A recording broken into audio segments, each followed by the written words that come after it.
All right, boys and girls, we have a fun one. This is the AB 2021 free response number 1. It is calculator active. Start reading. The density of a bacteria population in a circular petri dish at a distance r centimeters from the center of the dish is given by an increasing differentiable function f, where f of r is measured in milligrams per square centimeter. There's a lot of information in that one sentence, so I just want to give you a visual for what's going on.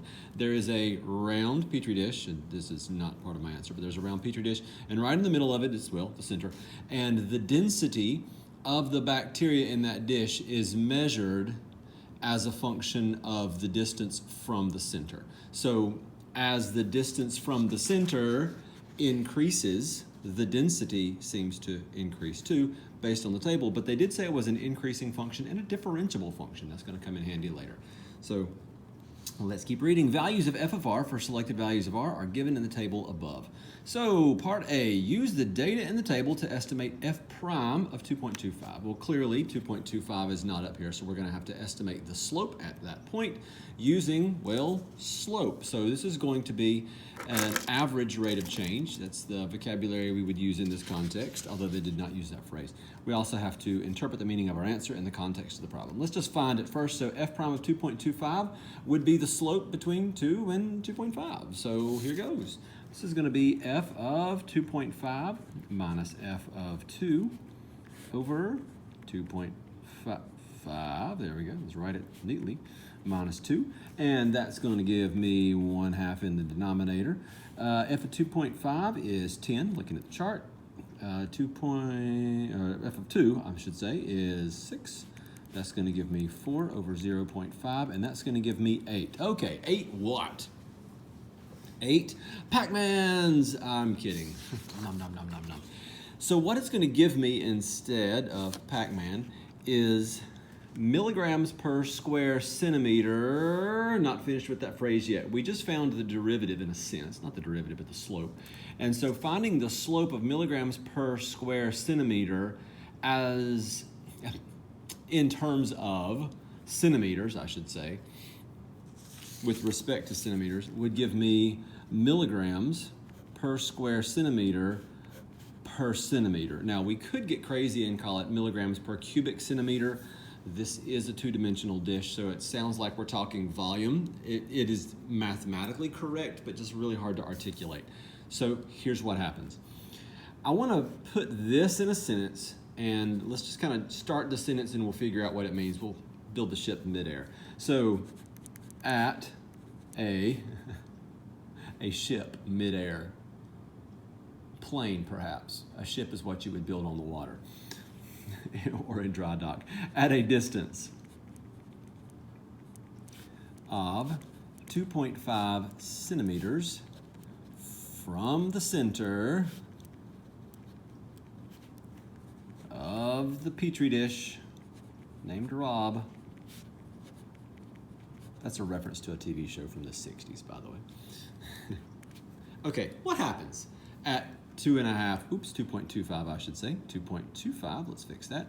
2.25 centimeters from the center of the petri dish. So out here, what did we just measure? Well, we found the rate of change. The rate of change of what? Density.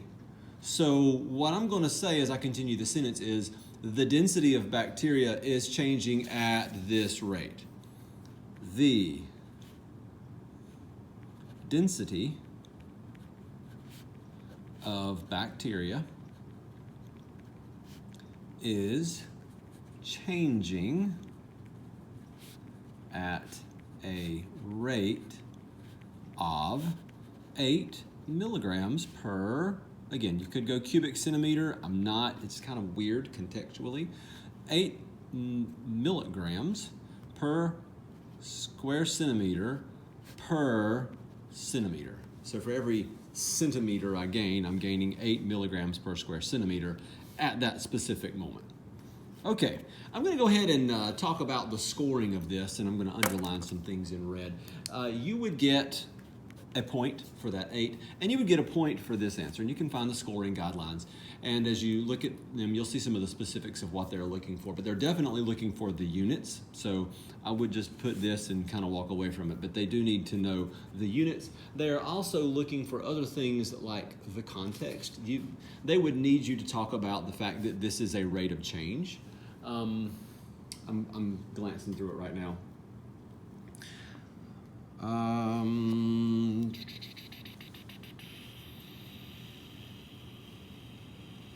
Yeah, there we go. Units. And they need to know that it's a rate of change for sure. Okay. The interpretation requires the following. The distance, the density of the bacteria is increasing or changing at a rate of 8, and the units in milligrams per square meter per centimeter. Square centimeter per centimeter. All right, part B. Let's move on. That was part A. Part B. The total mass in milligrams of bacteria in the Petri dish is given by the integral expression 2 pi 0 to 4 r f of r dr. Whoa, it's a lot going on in there. Approximate this value using a Wright-Riemann sum with the 4 subintervals indicated by the data in the table. Okay, I'm going to do it wrong with gaps. I'm doing this for the sake of explanation. Okay, so here's what we're used to. We're used to 2 pi 0 to 4 f of r dr. So we don't normally have this r in here. So I'm going to pretend like it's not there for a minute, because the very first time I read this problem, I'm going to be honest, it tripped me up because I'm like, whoa, that r is just throwing me off.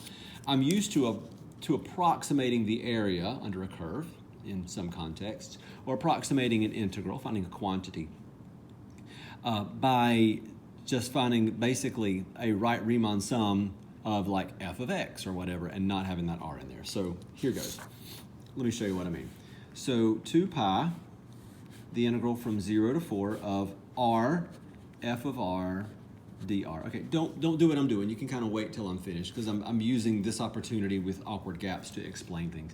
So we're going to do a Wright-Riemann sum, and that Wright-Riemann sum means I'm going to have 2 pi times everything that's about to happen, and there's a lot that's about to happen. So 2 pi times all that stuff that's about to happen, and Wright-Riemann sum means I'm going to have a width of 1 of my first rectangle and a height of 2. So 1 times 2. So 1 times 2, leaving a gap there. I'm gonna fill that gap in a minute. Plus width of 1, height of 6. Okay, here's your second rectangle. 1 times 6. Again, there's a gap. We're going to fill it in. It's going to come in later. And don't do it in this order. Again, this is for the sake of explanation. Width of a half, height of 10. So 0.5, height of 10, and then there's one more. That is a gap of a width of 2.5, I should say, 1.5. Width of 1.5 and a height of 18.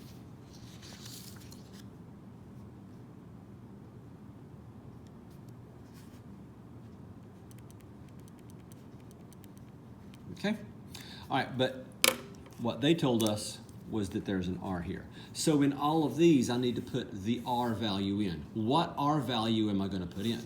Well, the R value I'm going to put in is going to be the R value that I retrieved from each of these right rectangles. So it's going to be 1, that's the the radius value on the right.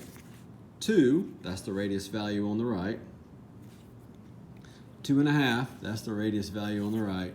And then 4, that's the radius value on the right. Okay, so 1, 2, 2.5, and 4. Woo! 4. There we go. And you can actually stop there if you like. You do not have to simplify on the test like this anymore. And that answers this question. Wait a minute, wait. I'm going to keep going. Never mind, I'm looking at the scoring guides. Yeah, keep going. Let's keep going. It's calculator active anyway, so you may as well. So if you type all that in, you'll get 2 pi times all that stuff right there, which is going to give you 134.5, which is 269. Okay, I spoke a little too soon when I said you don't have to simplify that. In some contexts, you don't. If it's calculator active, Go ahead, do it. If it's calculator inactive and you don't need that answer later, I really don't see a need to go through that. So 269 pi, if you want to get a little technical about it, it's 845.088. And let's score this one real quick. The setup is worth a point, and then the final answer is worth a point. Either one of those would work. All right, let's jump to part C. Part C.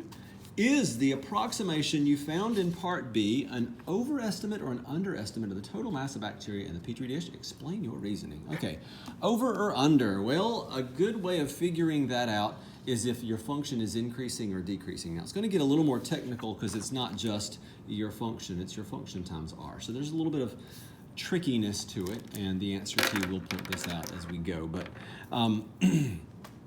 here goes. Here's where your mind could potentially go, and I think it's worth going there. F of r is really the function, in air quotes, that we're dealing with here. So I need to know if F of r is increasing. Now you could probably say, oh, well, yeah, let's see. R is increasing, F of r is increasing, the density is increasing. Yeah, so yeah. F of r is increasing. So because the function is increasing, and you don't have to draw this on your paper, this is to give you a visual. You have some increasing function, and you want to do a right Riemann sum, you're going to have an overestimate. Just saying. You're going to have an overestimate. So as I look at this, I really want to make sure that this function is increasing. And again, it's tempting to say r's going up, F of r is going up, yeah, we're good. And I want to get a little more specific than that, a little more technical, I think, than that. And since this is its own function, let's take the derivative of this, dr. We'll take the derivative of this with respect to r. And that's a little product rule issue. And you're probably thinking, well, that just came out of nowhere. Yeah, but no. So there's that, and then r prime. Oops. No, I was right the first time. And my whiteout is not here. No, I gotta fix it. Hold on. My product rule went crazy. Yeah, F prime would be, well, R prime is 1. G plus F. G, we'll turn that to an F prime. There we go.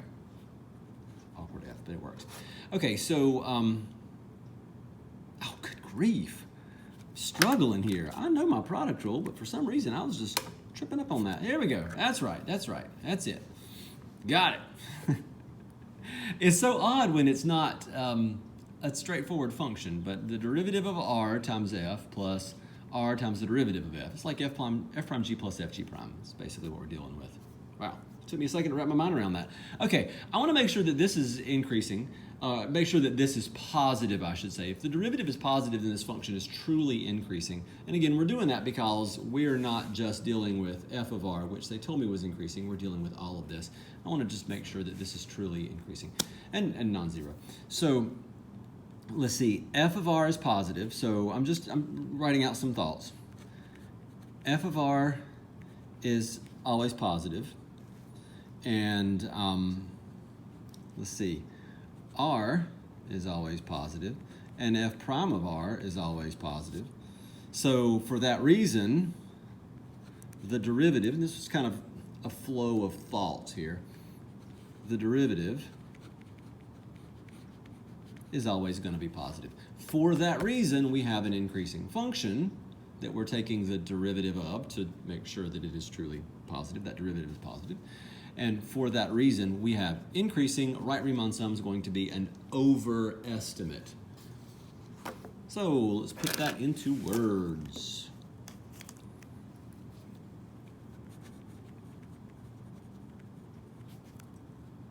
Because I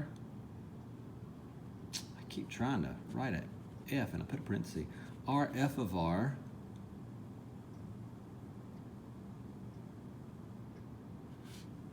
make the derivative of that, because this positive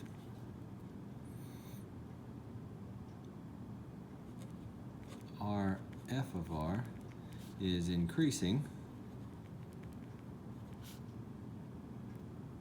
and the right Riemann, whoops, misspelled your name, sir. Sorry, Mr. Riemann. Sum is an overestimate. Yeah. All right, let's go to part D. By the way, that was only worth 2 points. So that was worth a point. That was good to know. And then the answer with the explanation. And you can word it multiple ways. Scoring guide goes through all that. So at this point, we've got 2 points, 2 points, 2 points, 3 more to earn. All right, the density of bacteria in the Petri dish from 1 to 4, all right, pause, see, from 1 to 4, is modeled by the function g. Oh, no, they gave me f. No, this one was for the table. F was for the table. G is an actual function. We're going to type it in our calculator. Let's just be real honest. You know you're going to need to do that, so let's do that. Let's clear out whatever we have. 2 minus 16 cosine of 1.57 times the square root of x. And we're going to raise it to the third. Make sure all my parentheses are here. Everything's good. Yeah, we're good. We're good. Okay, it's there. For what value of k from 1 to 4 is g of k equal to the average value of g of r on the interval from 1 to 4? Whoa, what in the world? Okay, we're going to need a few things. We're going to need, first of all, the average value of g of r on that interval. Let's just go ahead and tackle that. So if you have no idea what it's asking, just tackle that part first. The average value of g of r from 1 to 4 is this.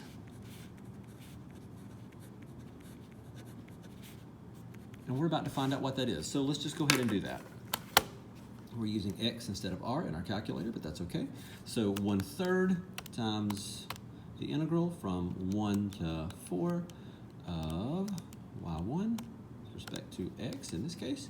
And that's what we got. So 9.876, 54321. No, 9876 is what I got, and I'm going to store that. You'll see why in a minute, but let's just go ahead and store that last answer. Call it whatever you want. I'm going to call it A. So it's stored as A. Now, we did that, but we still haven't answered the question or put it into context. For what value of k from 1 to 4, okay, you're about to answer this question, and your answer will say k equals, and it better be a number between 1 and 4, is the function g equal to that average value that you just found. So at some k value, we'll call it an x value, r value, we have k, we have r, we're dealing with x on our calculator, I'll say x. For what x value between 1 and 4 is g of x equal to the average value? So we're going to set this function, calculator, equal to that average rate of change, or average value, I should say. So y equals the function, and then a. That's why we stored it. Otherwise, you'd have to type 9.876, which is correct, but rounded, and it might throw you off. So use the actual number that was stored in the calculator. And we're just going to look and see what happens on this graph from 1 to 4. So the window is going to go from 1 to 4, and we're just going to do a zoom fit. Zoom fit. Right there. It was option 0. I just pressed it. So while that's happening, let's set this function equal to it. So we're going to say that g of r equals 9.876. I actually lied. I need g of k. To be specific, to be clear with what they said, they said g of k. So basically there would be some ridiculousness here. You don't have to write this next step, but it would be 2 minus 16 cosine of 1.57 square root of k all to the third power equals 9.876. Feel free to solve that by hand. Actually, it's doable. It's really weird. Well, with the calculator. Subtract 2, divide cube root, inverse cosine, divide by 1.57, and then square it. But who wants to do all that when you could find that point of intersection? Second, in calc, going to find that point of intersection. First curve, enter. Second curve, enter. Guess, I'll just start there. And it wasn't too far off. It was 2.497. It started at 2.5. Lucky us. So K equals, make sure you're using the correct variable that they asked for, 2.497. All right, let's score this one. See what we got. Okay, we got an answer, got a point for this definite integral right here. So there's a point for that. We get a point for this. So we could get this part right, but then leave off the 1/3 and miss that. And then our final answer was worth a point as well.